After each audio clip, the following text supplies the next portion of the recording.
Welcome back, ladies and gentlemen. Jay here from Journey of a Whitefeather, Kangaroos, Koalas. We're here with Harper. He's in Australia as well.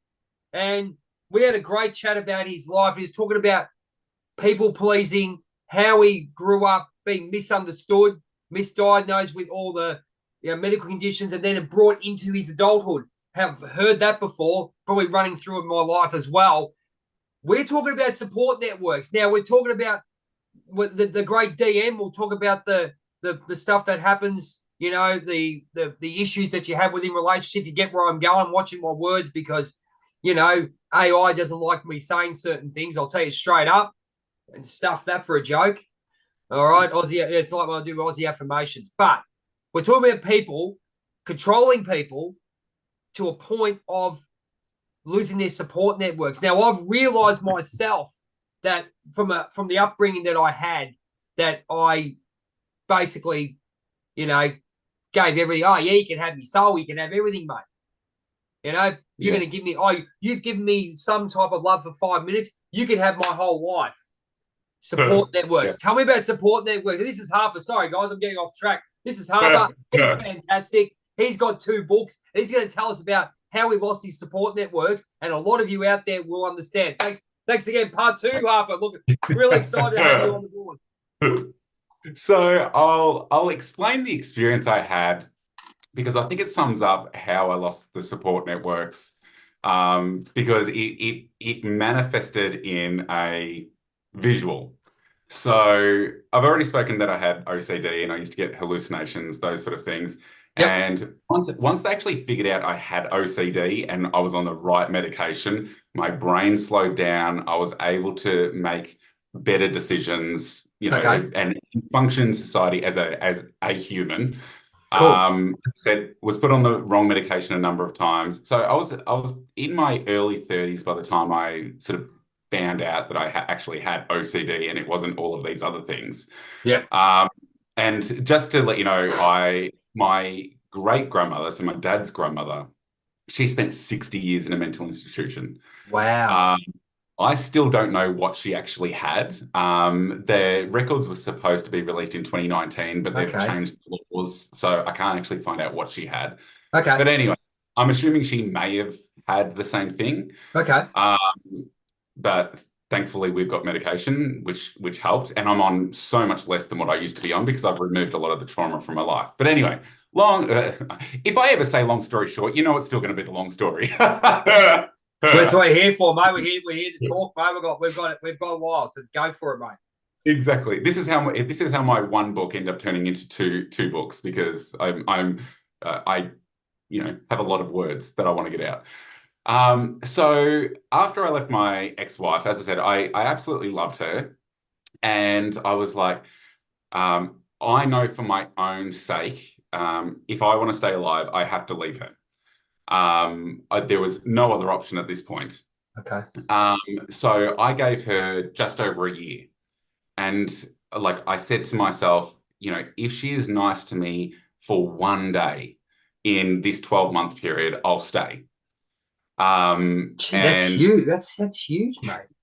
Yeah. Which is, I mean, again, I want to say stupid, but that's the mindset. Can I ask you, because I know I had it in a voice and I worked it out. It was my shadow, my subconscious programming, people pleasing bullshit programming that I've gone through. I think we fight each other. I think we really fight in our own heads when we do these things, because you think, why the hell are you giving up your life or giving up to this crazy person or these clowns that you're doing? But you just don't know how to get out of that spiral, isn't it? Would that be fair to say? Yeah. Well, I mean, I wholeheartedly believed in my head that when I left, I'd be leaving with nothing and no one. That's what I believed. And you know where that belief came from, right? What was that? Sorry? You know where that belief came from, right? Well, I believe it came from just years of torture. That's what I'm saying. Yeah, you know where that came. Because I look at it. I look at the shadow, and Greg Riley, he probably hates me mentioning him all the bloody time. He probably loves it, but he's a great man. There's always to put yourself into that emotion, and he this is how you retract your subconscious and shadow work that you do, and you had to go. There's always a Pacific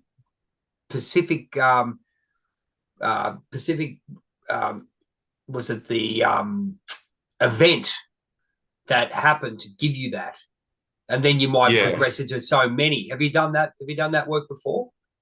I haven't, no, but I will look into it. Yeah, definitely. If you want to speak to Greg Riley, yeah, he's a man. Yeah, That stuff. And he's a great man. He's a very safe. Yeah, I speak about him so highly because he gave me the opportunity to be what I'm doing now. So I wouldn't be doing what I'm doing now without his guidance. So I always do it. But yeah, awesome.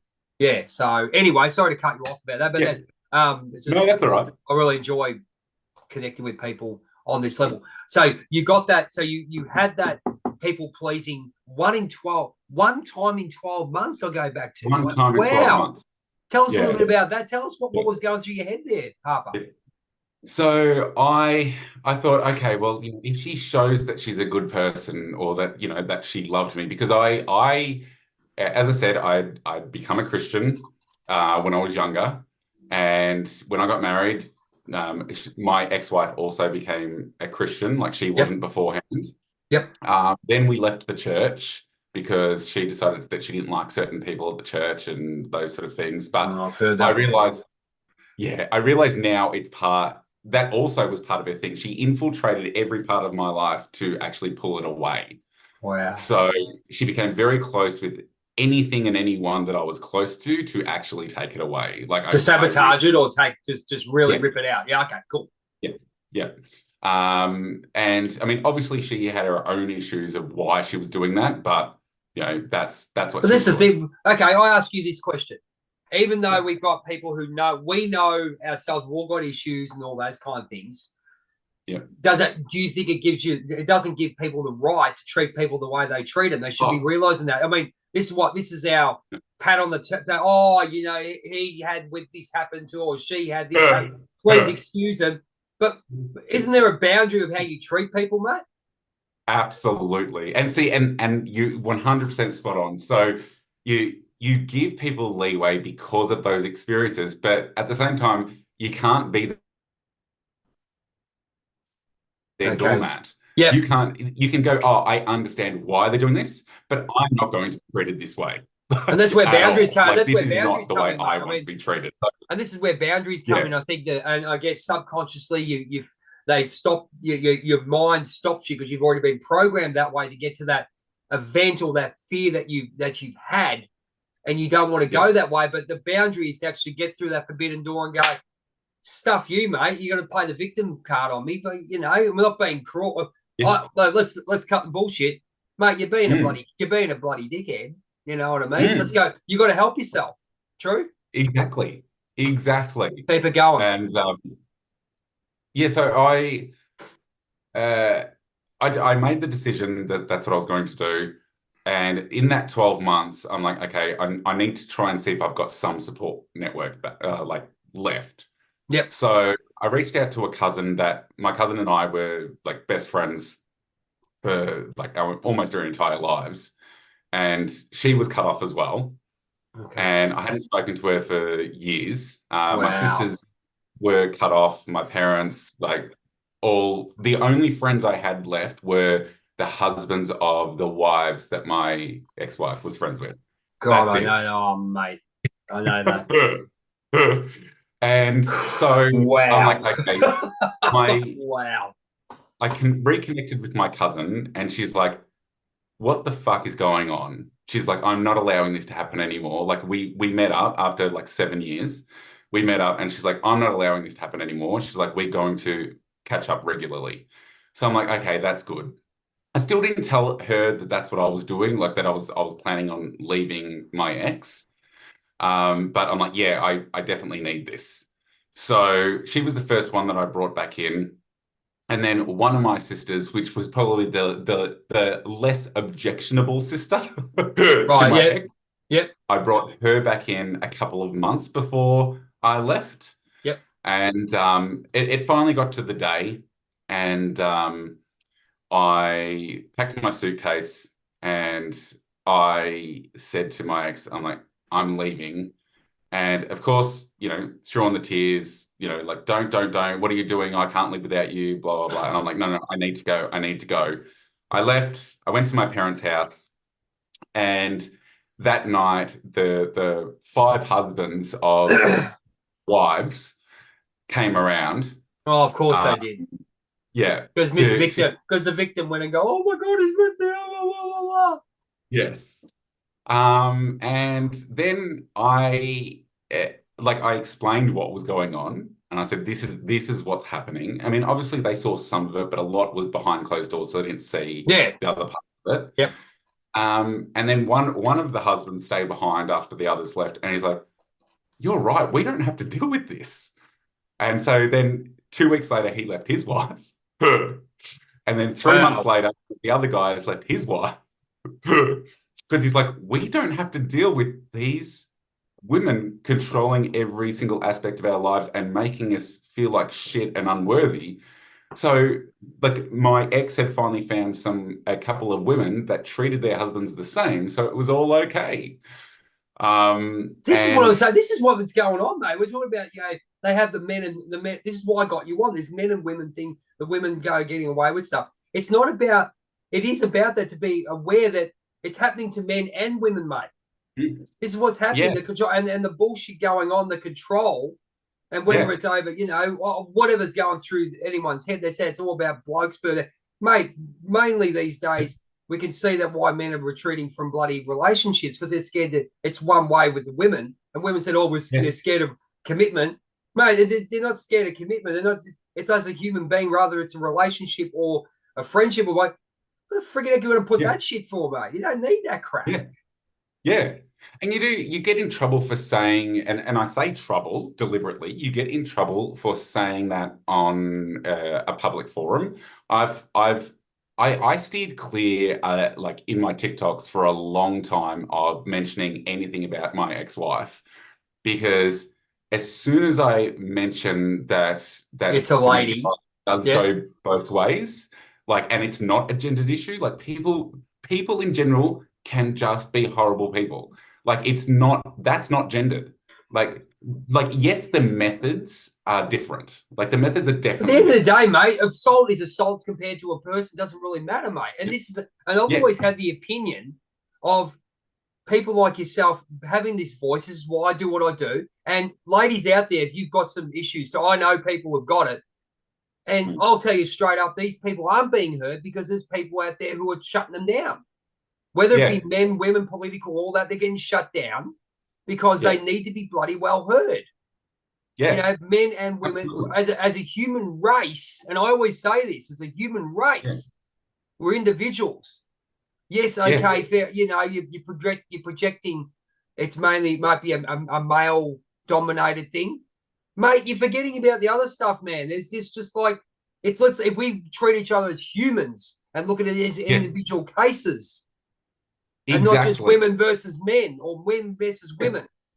yeah. Okay, And I had a lot of supportive women come onto, and like, there's some and put great women yeah, out there, man. Great women out there. absolutely, There's some beautiful women out there absolutely. who I know of a few. You probably know a few on TikTok, especially. Yeah, They're bloody fantastic people, and they're really flying the flag for men in general, because obviously we've been slammed with yeah. this shit, Yeah, and I mean, my cousin, she was one of those people. Like, she's a huge support. My yep, sisters, as soon as my sisters found out what was going on, they immediately forgave me for the way I treated them, like, amazing, and amazing. blocked them. So they're like, no, like, we understand. We understand why you cut us off. We, like, yes, it hurt, but we understand, and we're here for you. That was so good. There's a And then dominating spouse, whatever it may be. They say, oh, because men are bigger and stronger. That happened, absolutely. yeah. It's happening out there. It's absolute garbage what they're doing, and you feel.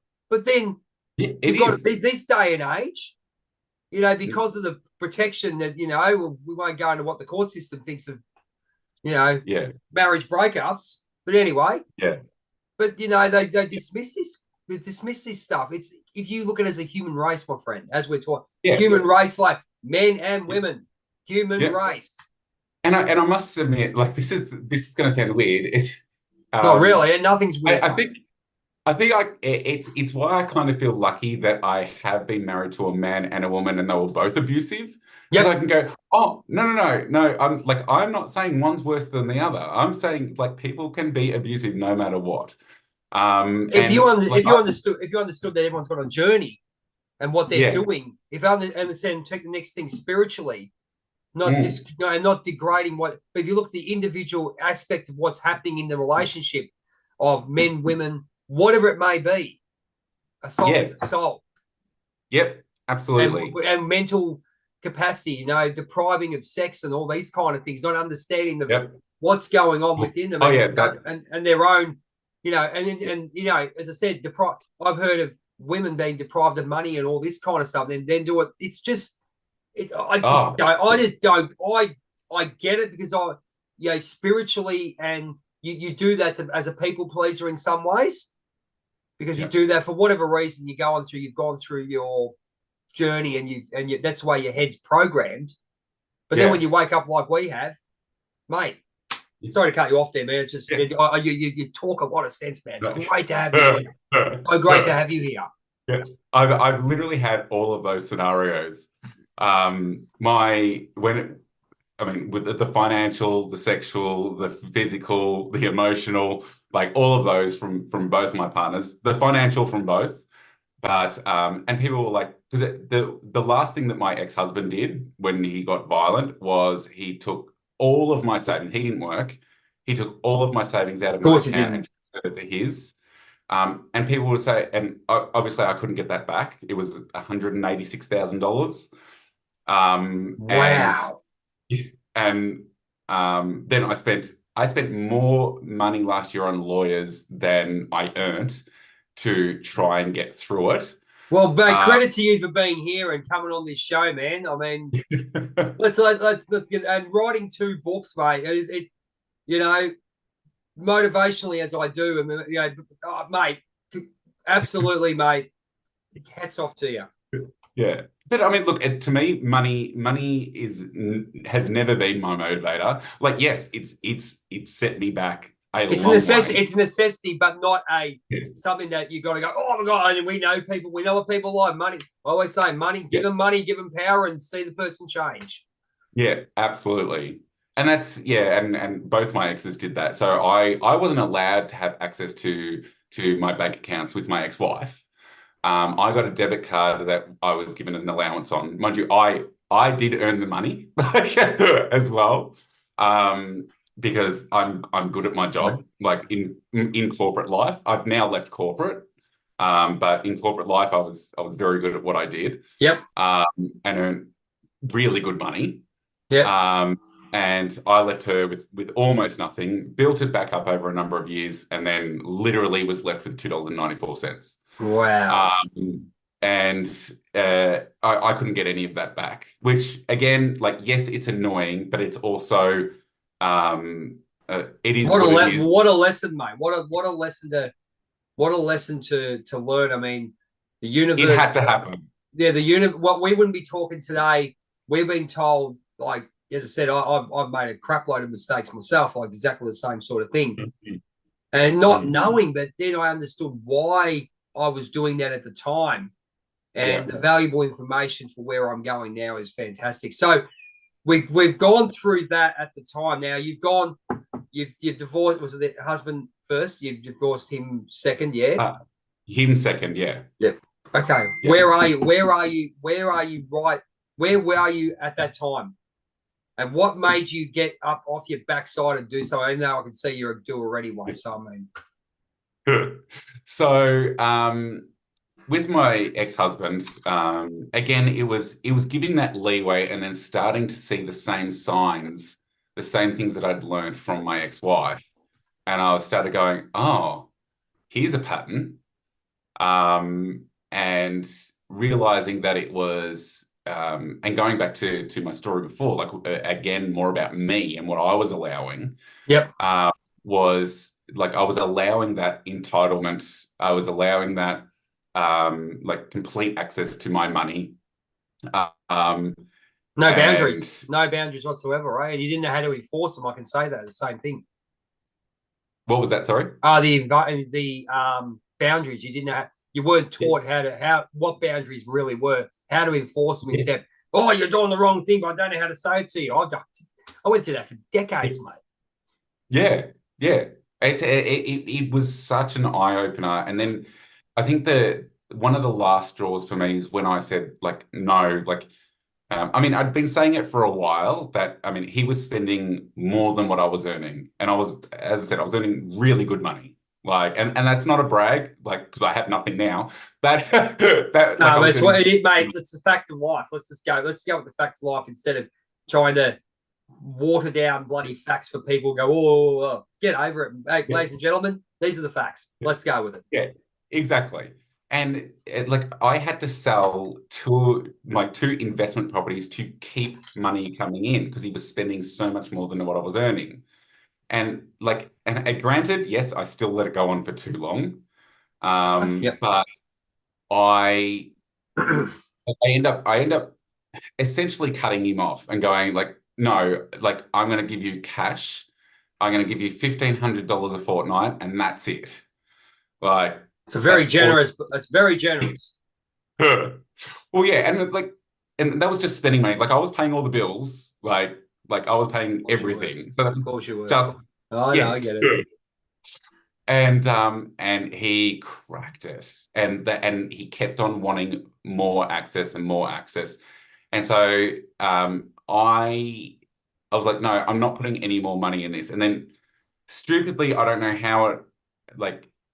I mean, granted, I don't know whether I did cut him, like physically cut him off from the accounts, or I don't think I did that. I think I was like, no, we're only using cash now, and I was getting out the cash per fortnight, and he was getting angry and angrier because he kept going through his money. And then he got violent, and I'm like, that's it. That's the last straw. Like I'm leaving. So I went to one of my friend's houses, and that's when I realized that all of my savings was gone. And he went shopping on my credit card and took the credit card up to the hilt. And there was literally nothing I could do about it. Like legally, absolutely nothing I can do about it because I gave that access. Um, Wow.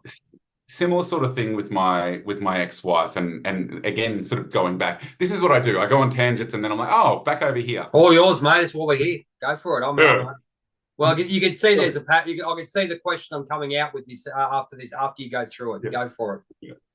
So like I learned with my ex-wife in that period when I actually left her, like I had some support network back.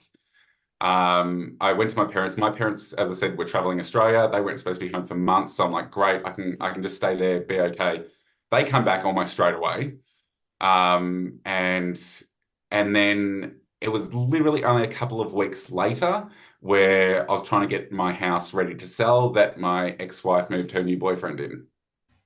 And that You broke hear me. about it always. You hear about this on TV shows. Seriously, like you know what I mean? Yeah, This is what people don't understand. It's psychologically, spiritually, and universal. It's spiritually.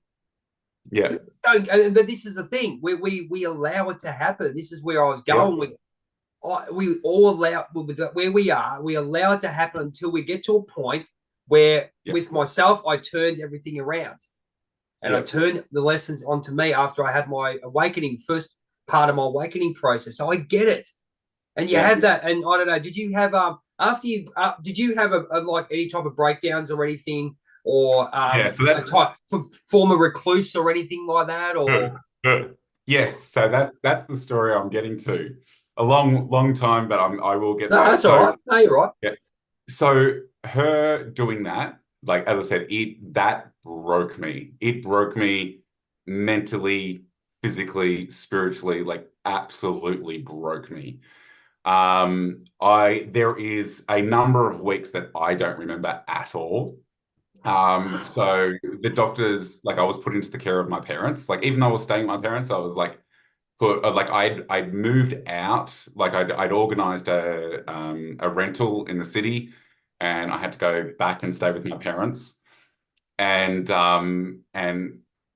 allegedly I was keeping them up all hours of the night and everything. And And my parents don't like smoking or drinking.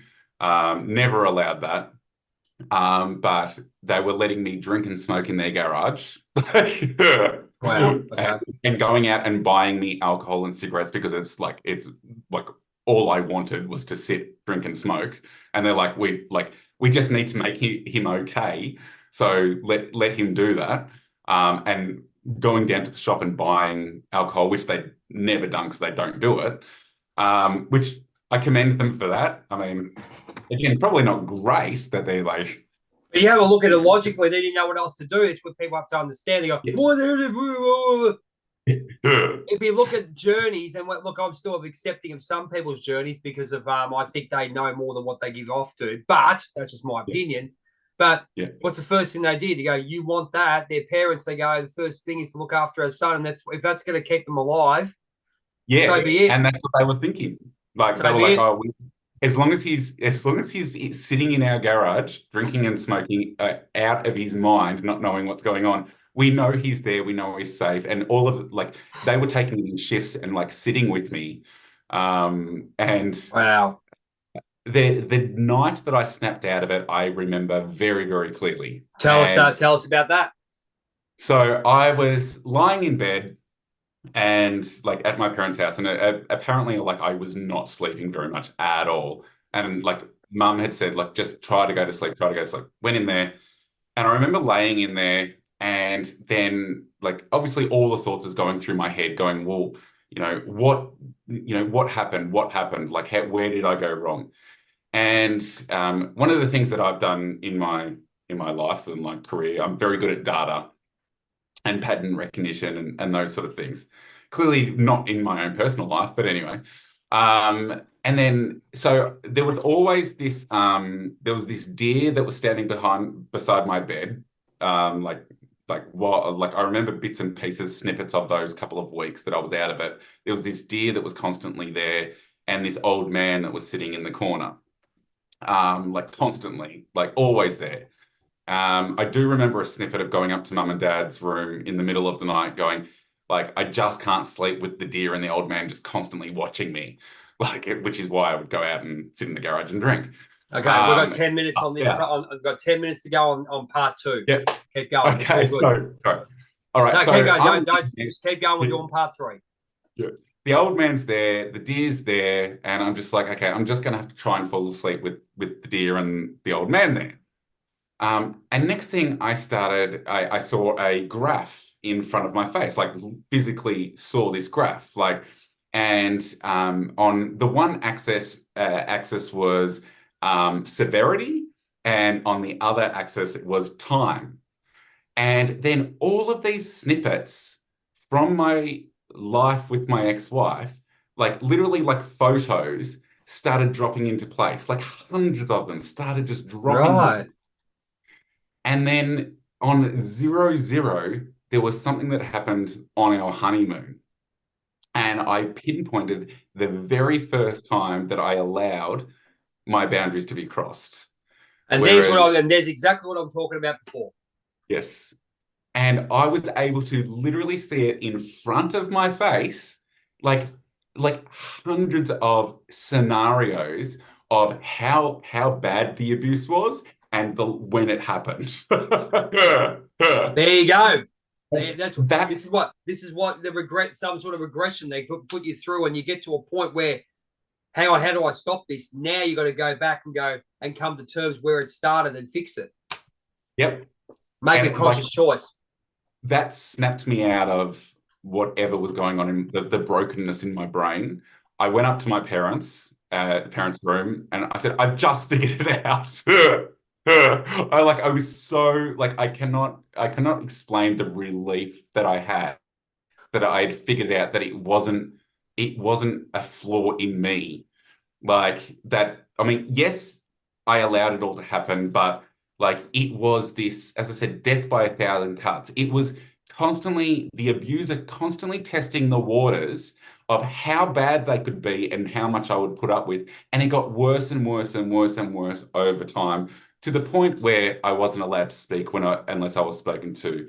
that I had no control over my own decisions of who I would see, when I would see them, that I had no control over my own finances, that I had to ask permission for absolutely everything.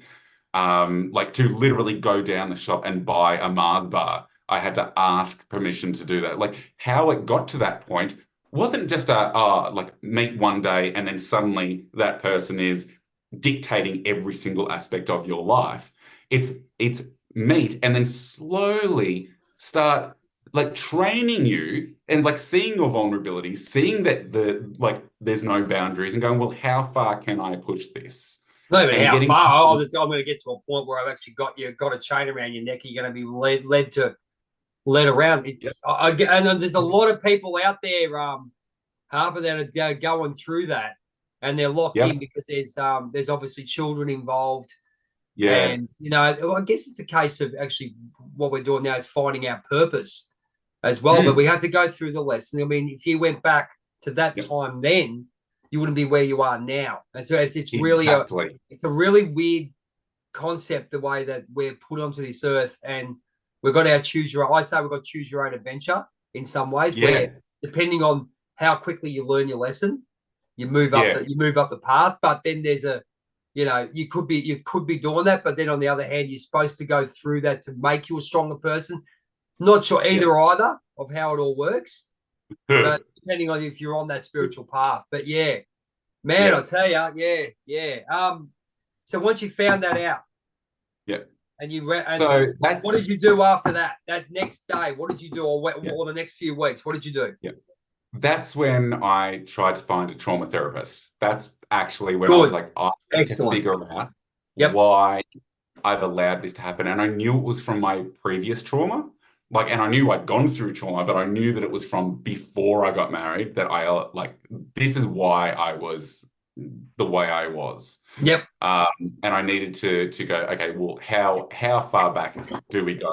And it does go back to that, like that very first abusive relationship. So as I said, I was sexually abused as a child from 2 to 5.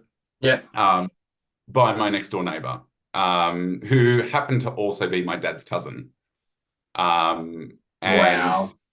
yeah, so and I had never told anyone about it, and that's why I wrote my books. I needed to get it out. It's funny when you did you. Okay, I'll ask you this question. So something happens within yourself, and you creatively try to balance yourself out without speaking of it, because we don't have yeah, the knowledge or the knowledge or the trust within to actually speak about it. We have to bring it out somewhere else. yeah, They always, I mean, you see it on TV all the time. I love watching those crime shows and stuff like that. When they're talking to children, they said, "Look at the picture. Look at the picture. Look at their writing." It comes yeah, out yeah, somehow. So your psyche, in some way, is being, because you're brought on this earth so-called perfect as a baby, yeah, but then you've been molded that way. So obviously, the spiritual mind or the subconscious mind is working in that way. yeah, yeah, definitely. I mean, after that, that's when I came out to my parents. And I was just like, right, I'm laying everything on the table. I'm like, this is who I think I am, and I'm going to explore that, like from a sexual perspective. But this is what I've gone through in my life. Like my parents had no idea. I'd never told them. They knew about obviously my mental issues, but they didn't know all of it.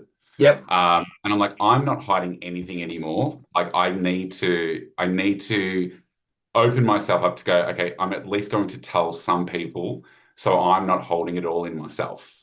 Like, and my mum and dad were great. Granted, my mum actually started seeing a therapist after I told them because Wow. she felt horrific. Like she felt like she hadn't protected me. And Um, was that good for her? And was that good for her, or was that it was, she benefited from it? yeah. I mean, she's still very, very angry with the person, less so at herself. But it It's sort of, channeling that anger too. I mean, it's just like it's human emotion. That's what we do. When we still do it, yeah, I look at someone and go, yeah, yeah. Why'd yeah, you do that? But I think I find that we're actually looking for some sort of apology in some way. That's how I played my victim mode, where we go, why would you do that to me? What the fuck are you doing that to me, mate? You know, and I've just gone, then I've walked back and gone, okay, you've done it. You're a dickhead. And you're not getting another man. Bugger off. Yeah. Well, and you got to accept it that way. Mum learned a lot about herself through that period. Yep. My dad, because I said I've written books and I explained that I had changed the names of characters and blah, blah, blah, but it essentially was a lot of what I'd gone through. And so Dad's like, I want to read it. So he read it, and then they came to my house. I was like much better, living by myself back in my apartment. And they came down, and Mum's like, I'm going to go for a walk. Your dad needs to ask you some questions. And my dad and I had never really been close. And Dad told me, like, he's like, I need to know what's true and what's fiction. Okay. And I was like, okay. So he went through all of the things, and he's like, did this happen? Did this happen? Did this happen? Did you do this? Did this happen? I was like, every single thing he asked me, I'm like, yep. And my dad's like, okay. And he's very, very stoic man. And he's like, okay. And he goes, I'm sorry, I did not see anything, and I don't think I ever knew you. And I was just like, no, because I didn't let you either. Like, well, you came to that conclusion. It's amazing what you've had with your parents. On that note, we're going to hold it for part 3. Yeah. Amazing interview. And thank you for being so honest on. We don't know each other, and as I said to you, but the thing is, getting the stories out, ladies and gentlemen, this is what it's all about. And again, I'd like to thank Harper for coming on and sharing all his views and what happened. And you can follow him on TikTok, Harper Black Author. Jump on and follow him. And we're going to come back with part 3. He's going to go. I'm going to go and get this thing converted so we can get it out there so people can see it. Part 3 coming up very, very soon. Take care, and we'll speak very, very soon. Thank you.